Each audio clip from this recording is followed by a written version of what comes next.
salam dan bahagia. Sahabat guru di mana saja berada, pada video kali ini kita akan coba berdiskusi tentang bagaimana cara kita mengisi pengelolaan kinerja di platform Merdeka Mengajar. Oke, langsung saja kita ke browser. Nah, ini tampilan dari aplikasi platform Merdeka Mengajar. Ya, ini ada beberapa fitur yang akan kita kerjakan, yaitu pengelolaan kinerja. Langsung saja kita klik di sini. Nah, karena saya sudah melakukan pengisian draft perencanaan kinerja di PMM, maka hasilnya seperti ini ya. Lanjutkan perencanaan kerja. Tapi kalau saudara belum melakukannya, maka di sini tulisannya coba sekarang, mungkin seperti itu ya. Kita klik saja di sini nih, yang warna biru, klik. Nah, ini tampilannya seperti ini. Ini adalah rapor pendidikan sekolah kita ya. Sekolah masing-masing akan tahu bagaimana rapor pendidikan sekolahnya masing-masing di platform Merdeka Mengajar. Nah, kemudian kita bisa lihat, klik di sini. Nah, ini dia keterangan rapornya ya. Alhamdulillah, ini yang pertama, manajemen sekolah baik, dukungan psikologis juga baik, dan metode pembelajaran cukup. Bagaimana cara kita memperbaiki rapor pendidikan mutu sekolah kita melalui aplikasi PMM ini ya? Ini kita harus pertama yaitu berdiskusi dengan kepala sekolah. Kemudian kita langsung ke sini nih. Klik sistem rapor pendidikan ya, diklik. Kemudian sampai kita bisa mendownload rapor pendidikan mutu sekolah kita. Di situ nanti ada keterangan baik itu nilainya ataupun solusinya ya. Silakan teman-teman download saja. Oke, ini kita klik saya mengerti. Di sini ada 3 rapor yang warnanya belum warna hijau ya, tapi ini tidak merah ya, karena ini nilai sekolah raport sekolah kami cukup.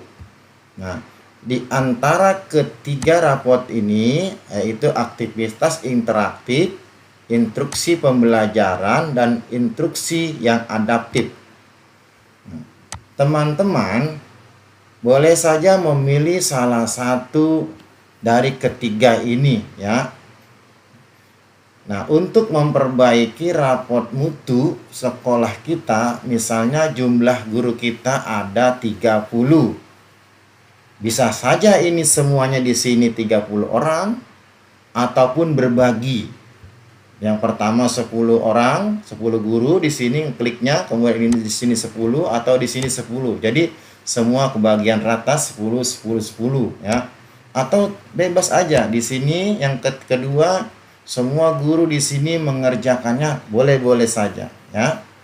Oke, kita akan langsung mengerjakan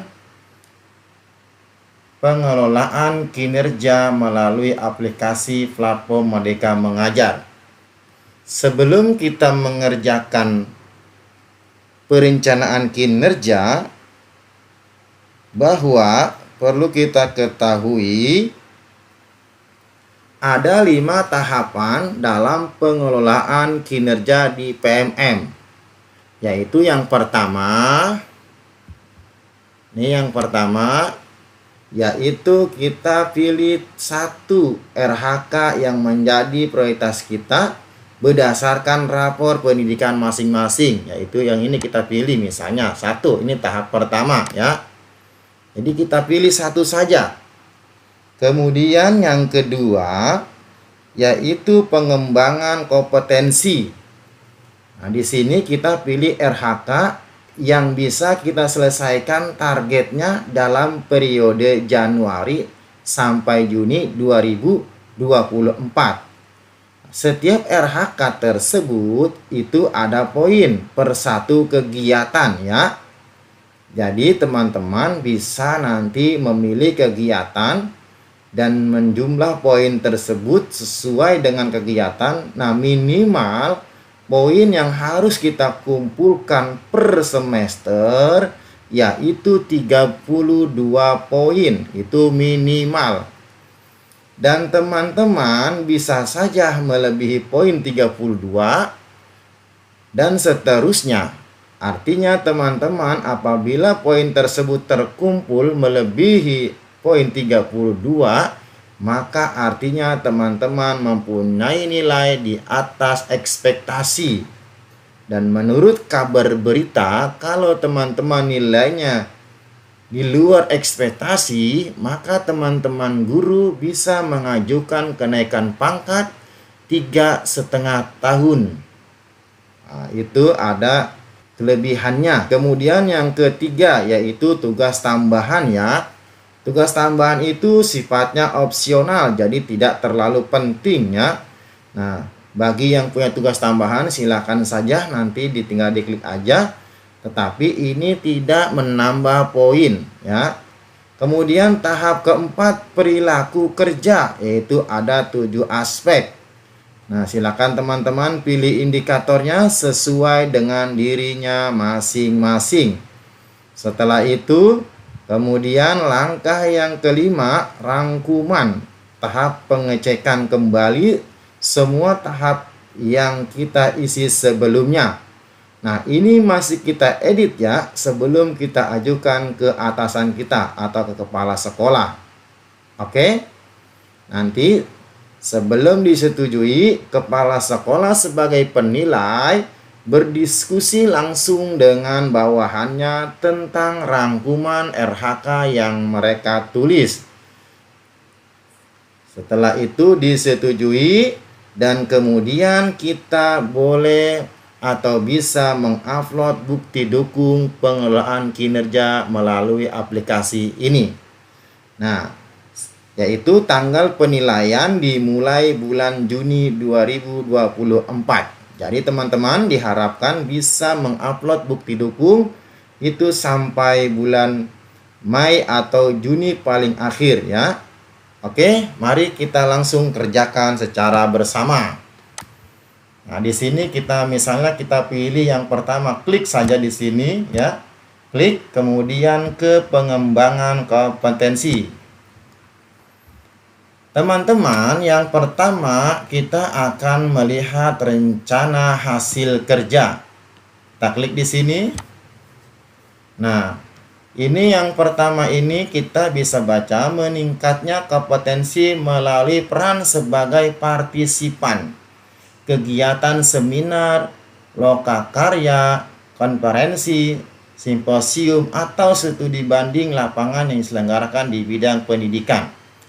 Nah, kalau teman-teman melaksanakan atau mengikuti kegiatan seminar ya, contoh ya, baik itu yang dilaksanakan oleh dinas pendidikan ataupun pihak swasta yang berhubungan dengan pendidikan, kita hanya partisipan saja.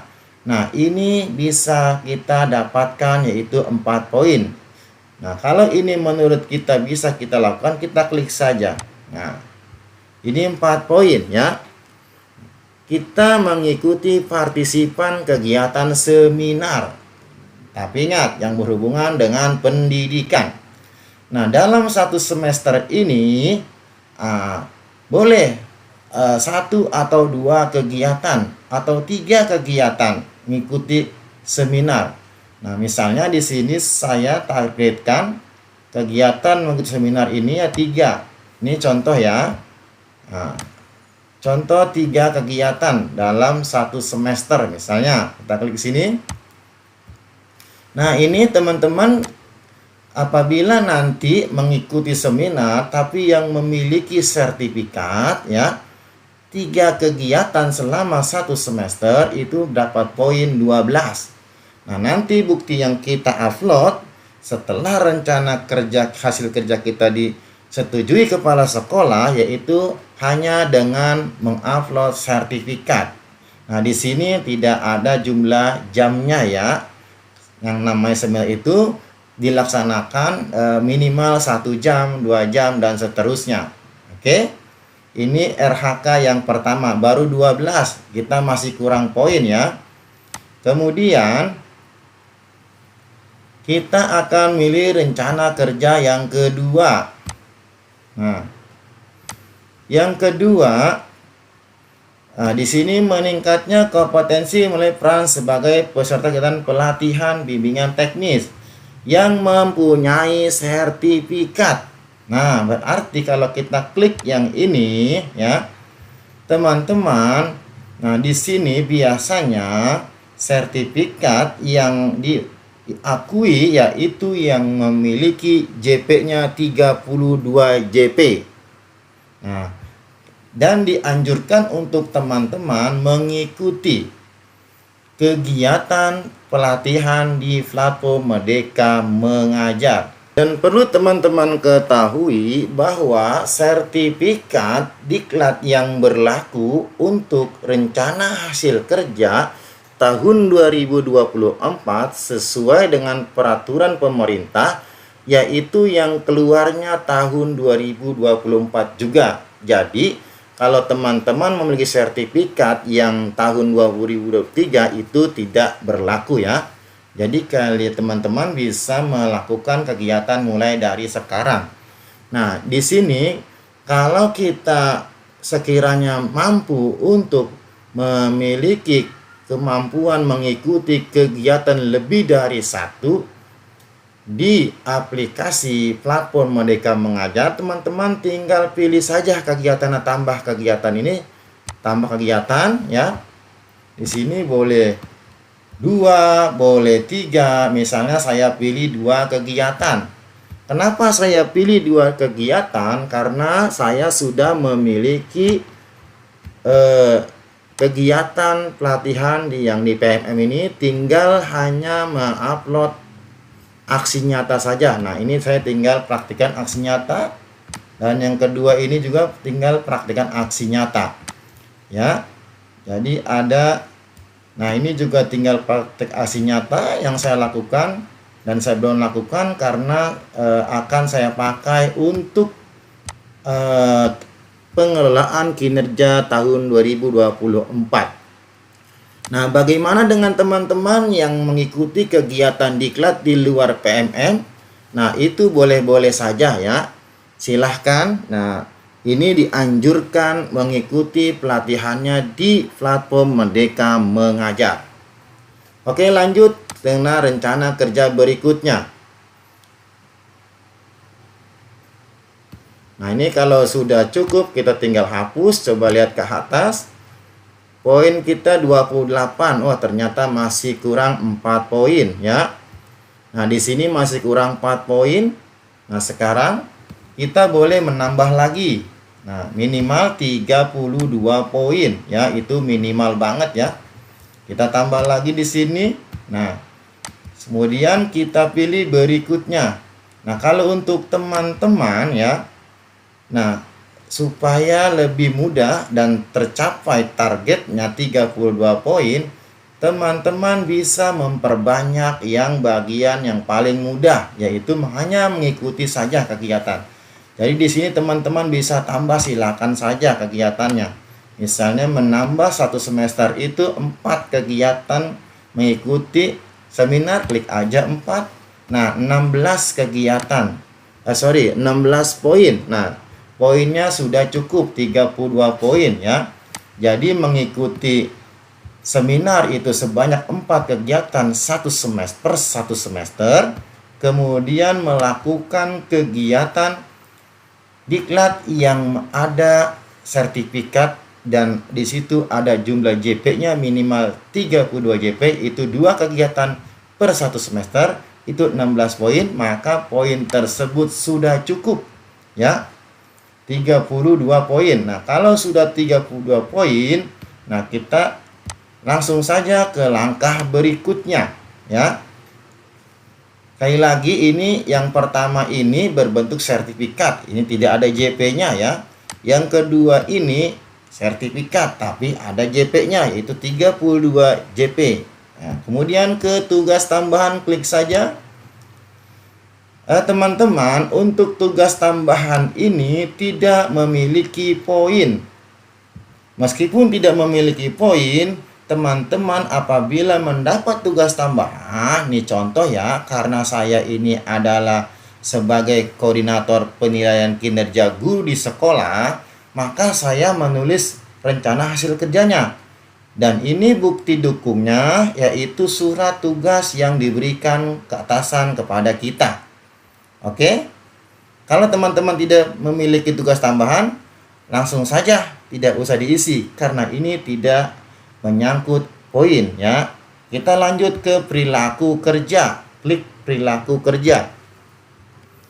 Dalam perilaku kerja ini kita akan menyesuaikan dengan tingkah laku diri kita dan target yang akan kita capai. Ya.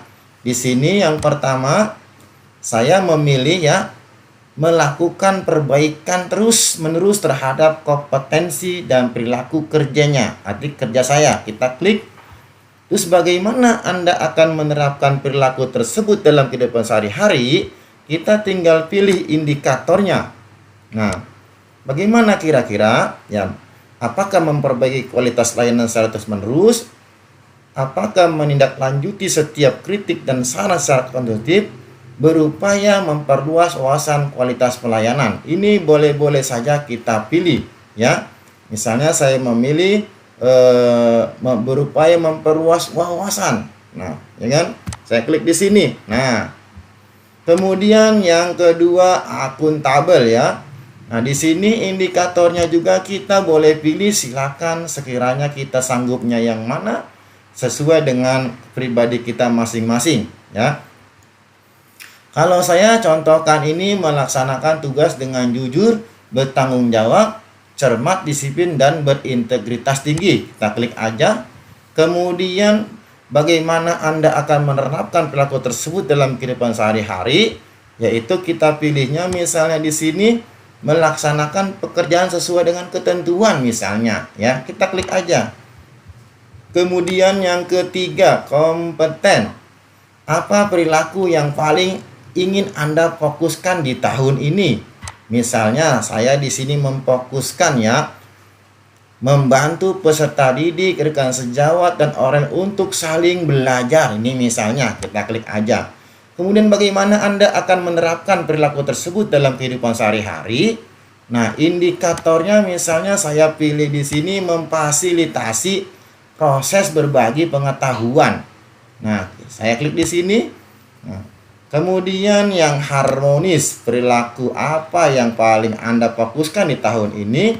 Misalnya saya memilih di sini menghargai setiap warga satuan pendidikan apapun latar belakangnya. Kita klik saja. Kemudian indikatornya seperti apa atau penerapannya seperti apa? Kita bebas memilih juga ya. Nah, di sini saya pilih menjaga hubungan yang baik dengan rekan kerja, atasan, peserta didik, dan masyarakat atau dunia kerja. Misalnya kita pilih. Kemudian yang kelima, loyal. Nah, perilaku yang kita pilih di sini bisa saja yang mana ya, bebas ya. Ini saya pilih menjaga nama baik satuan pendidikan. Kemudian penerapannya yaitu saya memilih di sini bersikap dan berperilaku yang melindungi nama baik serta citra satuan pendidikan. Kita klik. Nah, ini teman-teman silakan saja memilih semua indikator, tidak ada yang salah ya, karena ini memang semua sudah benar sesuai dengan karakter kita masing-masing ya. Kemudian adaptif yang saya pilih di sini terus berinovasi dan mengembangkan kreativitas saya pilih ya. Boleh teman milih yang ini, boleh terserah ya, berpikir proaktif silakan saja. Saya memilih yang ini, berinovatif ya, berinovasi. Kemudian di sini apa yang akan saya lakukan, yaitu saya membuat inovasi yang mendukung tujuan satuan pendidikan secara konsisten. Ini saya klik. Oke. Kemudian selanjutnya kolaboratif. Nah, di sini apa yang akan kita targetkan? Nah, kalau di sini kebetulan saya itu menggerakkan pemanfaatan sumber daya satuan pendidikan untuk pencapaian visi dan misi satuan pendidikan. Nah, teman-teman juga boleh memilih yang mana, yang bawah boleh, terserah ya. Diklik aja ini. Nah, kemudian capaian yang akan saya kerjakan yaitu penerapannya adalah mendorong peserta didik, rekan sejawat, masyarakat dunia kerja untuk dapat terlibat aktif dalam pencapaian tujuan satuan pendidikan. Ini saya klik di sini. Atau bisa saja mendorong peserta didik, sejawat dan sebagainya dalam pencapaian tujuan satuan pendidikan. Boleh yang ini, ya. Nah, setelah teman-teman mengisi tentang perilaku kerja, ya, yaitu kemudian ke rangkuman. Oke, klik rangkuman. Nah, di sini kita bisa melihat hasil pekerjaan pengisian pengelolaan kinerja kita. Yang pertama misalnya di sini ya. Nah, pertama rencana hasil kerja. Ini yang kita klik tadi ya di rapot, salah satu rapot ya. Nah, di sini hasil penilaian observasi kinerja guru. Nah, di sini biasanya bukti dukungnya itu seperti RPP, ya kan? RPP yang kita ketika diobservasi oleh kepala sekolah. Nah, dalam penguploadan file di aplikasi ini, teman-teman tidak mesti mengupload banyak file. Ini hanya cukup satu RPP yang menjadi bahan ketika kita diobservasi oleh atasan kita, oleh tim penilai di sekolah kita ya. Jadi cukup satu RPP saja yang diupload di bagian sini ya. Satu semester. Kemudian yang kedua. Nah, di sini kita mengikuti seminar ya. Nah, kita ada berapa kegiatan tadi di sini? Ada misalnya 3 kegiatan atau 4 kegiatan. Contoh, maka kita harus bisa memberikan bukti dukung yaitu sertifikat seminar ya. Oke, kelanjutannya yang ketiga. Nah, kita mengikuti juga semacam pelatihan yang di situ ada jumlah JP-nya ya. Berdurasinya kegiatan tersebut itu satu kegiatan itu minimal 2 atau 3 hari ya. Kalau yang di atas ini yang seminar itu tidak berhari-hari, yaitu dia hanya minimal 1 jam, 2 jam dan seterusnya ya. Sedangkan yang ada jumlah JP-nya itu kegiatan minimal durasinya 2 hari. Nah, itu nanti ada poin ya. Kalau misalnya satu kegiatan ya kan per semester, nah nanti poinnya teman-teman akan mendapat poin misalnya 8 ya kan. Kalau 2 kegiatan maka akan mendapatkan 16 poin. Oke, ini diupload nanti sertifikatnya.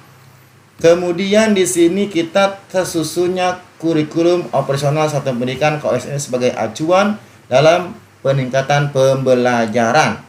Nah, targetnya adalah tingkat kontribusi dalam penyusun dokumen kurikulum operasional sekolah atau KSP dengan standar yang digunakan. Nah, di sini kita mendukung apa ya? Nah, per semester cek panduan ya. Nah, di sini kita cek panduannya.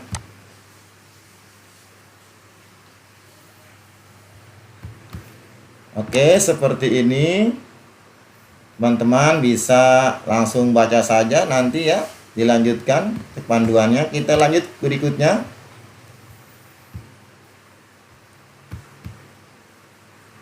Kemudian yang kelima, rencana hasil kerja, target ya. Nah, bukti dukungnya apa kira-kira? Tingkat kehadiran di dalam kelas untuk meningkatkan kualitas pembelajaran yang mengacu pada kurikulum operasional satuan pendidikan. Nah, di sini yang diperlukan rangkuman kehadiran, artinya daftar hadir ya. Nah, oke, selanjutnya adalah hasil kerja tambahan ya. Tadi di sini tidak wajib ya. Nah, kebetulan saya sebagai pelaksana koordinator PKG di guru. Nah, di sini saya cukup mengupload surat tugas yang diberikan kepala sekolah kepada saya. Tapi teman-teman kalau tidak tugas ini juga tidak apa-apa. Ini tidak ada poinnya, ya. Kemudian perilaku kerja, ini kita bisa lihat ya, kalau sekiranya ini berat bagi kita atau belum pas, silakan teman-teman rubah kembali sebelum diajukan SKP ini ya. Sekali lagi sebelum kita lanjut ajukan ya, nah, kita lihat dulu seperti ini. Oke, lihat, dikoreksi, setelah itu klik ajukan. Nah, kalau sudah klik ajukan, kepala sekolah atau tim penilai juga masih bisa berbicara atau berdiskusi dengan guru tersebut. Apakah kira-kira rencana hasil kerjanya mau dirubah ataupun penilaian perilaku kerjanya mau diganti indikatornya. Nah, kita bisa berdialog atau kepala sekolah atasan bisa berdialog dengan bawahan. Nah, sekiranya sudah pas atau memang ini sanggup dilaksanakan, maka silakan disetujui. Nah, kalau kepala sekolah atau atasan sudah menyetujui, maka teman-teman sudah bisa memulai pekerjaan atau tugas, yaitu seperti mengikuti pelatihan ataupun ya mengumpulkan sertifikat dan silakan upload kalau memang sudah disetujui oleh atasan. Oke, itu saja ya diskusi kita, semoga bermanfaat ya. Di sini sekali lagi kita tidak membutuhkan lagi berkas yang banyak, hanya sedikit ya. Oke, semoga bermanfaat. Salam dan bahagia.